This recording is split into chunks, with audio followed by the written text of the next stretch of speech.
Hello everyone. आज हम अधिगम के सिद्धांतों को याद करने के लिए ऐसी ट्रिक देखेंगे जिससे कि ये सिद्धांत आपको ऑटोमेटिकली याद हो जाएंगे। और ये सिद्धांत जिनको आज हम डिस्कस करने वाले हैं ये सभी HTET, CTET, KVS, DSSB, UPTET, RTET आदि परीक्षाओं के लिए बहुत ही ज़्यादा महत्वपूर्ण हैं। तो चलिए देखते हैं।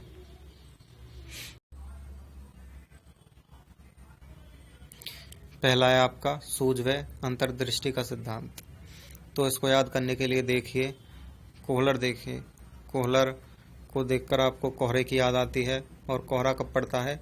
सर्दियों में। तो सर्दियों में हम क्या करते हैं? गर्म कपड़े पहनते हैं, यानी कि वर्दी पहनते हैं। तो इसके साथ आ जाएगा वर्दमर। और सर्दियों में क्या होता है, जो हमारी पैरों की उंगलियां होती हैं वो सूज जाती हैं। तो इससे बनेगा आपका सूज। और क्यों सूज जाती हैं? क्योंकि उन उंगलियों के अंदर ही कुछ बायोलॉजिकल गड़बड़ी होती है। तो इससे हो जाएगा आपका अंतर्दृष्टि। अंदर कुछ गड़बड़ी होती है तो इसका मतलब अंतर्दृष्टि। तो कोहलर से कोहरे की याद आती है। कोहरा कब पड़ता है? सर्दियों में। सर्दियों में पड़ता है तो उंगलियां सूज जाती हैं। तो सूज क्यों सूज जाती हैं? कुछ अंदर ही गड़बड़ी होती है। तो इसका अंतर्दृष्टि का सिद्धांत हो जाएगा आपका। अगला है शास्त्रीय अनुबंधन। तो ये दिया था पावलाव ने। पावलाव का पा देखिए। पा को देखकर आपको पिताजी की याद आती है। इसका लव देखिए। लव मतलब प्यार करते हैं। पिताजी किससे प्यार करते हैं? जो हमारे बड़े बुजुर्ग लोग होते हैं वो शास्त्रों को पढ़ते हैं, यानी कि शास्त्रों से प्यार करते हैं। तो इसका हो जाएगा शास्त्रीय अनुबंधन का सिद्धांत। पावलाव पिताजी किससे प्यार करते हैं? शास्त्रों से। तो इसका हो जाएगा शास्त्रीय अनुबंधन का सिद्धांत। और ये CR थ्योरी के नाम से भी आता है। तो इसको कैसे याद करेंगे?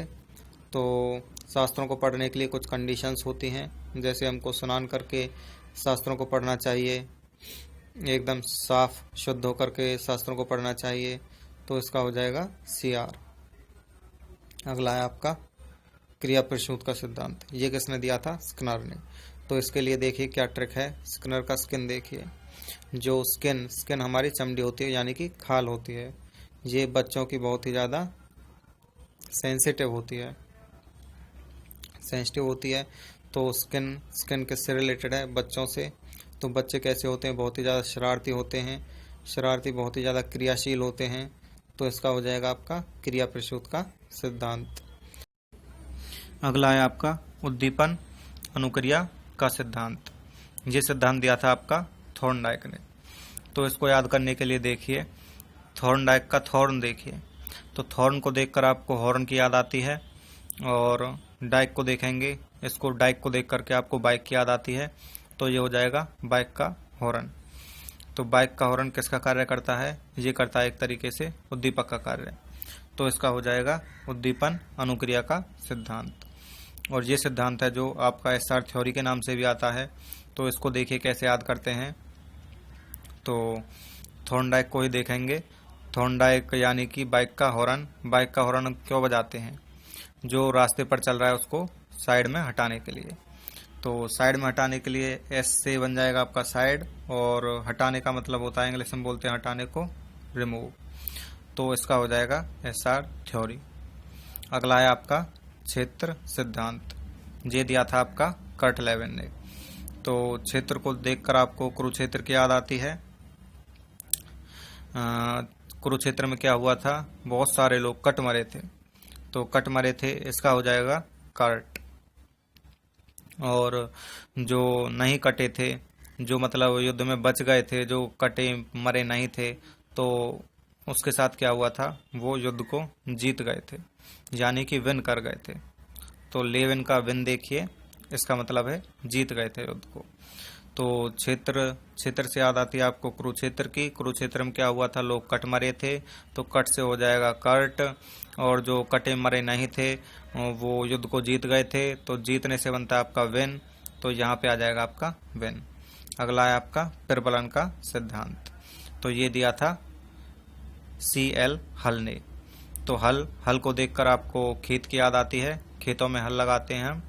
खेतों में पहले क्या करते थे, खेतों को जोतने के लिए हल चलाते थे, तो हल को हम बार बार घुमाते थे, कभी लेफ्ट राइट ऊपर नीचे, ऐसे हल को चलाते थे जिससे कि खेत की जुताई करते थे। तो हम बार बार हल को चलाते थे, बार बार से बनता है आपका प्रबलन। तो इसका हो जाएगा प्रबलन का सिद्धांत। अगला है आपका अन्वेषण का सिद्धांत। अन्वेषण का मतलब होता है एक तरीके से तहकीकात करना, जांच पड़ताल करना या ढूंढना किसी को। तो इसको देखिए, ये सिद्धांत दिया था आपका जेरोम एस ब्रूनर ने। तो आपने रामायण देखी होगी, रामायण में जेरोम का राम देखिए, ये राम जी ने क्या किया था, जब सीता जी खो गई थी तो उसको ढूंढने के लिए वानरों की सहायता ली थी। तो ब्रूनर देखिए, ब्रूनर को देखकर आपको वानरों की याद आती है, तो इसका हो जाएगा अन्वेषण का सिद्धांत। जेरोम राम जी ने वानरों की सहायता से सीता जी को ढूंढा था, क्या किया था, अन्वेषण किया था एक तरीके से। तो इसका हो जाएगा आपका अन्वेषण का सिद्धांत। तो आपको हमारी ट्रिक्स कैसी लगी? अगर आप चाहते हैं इस तरीके की ट्रिक्स और बनाई जाएं तो नीचे कमेंट में लिखिए और हमारा चैनल सब्सक्राइब कीजिए और नोटिफिकेशन बेल को दबाइए, जिससे कि कोई भी वीडियो अपलोड की जाए उसका नोटिफिकेशन आपको तुरंत मिल सके।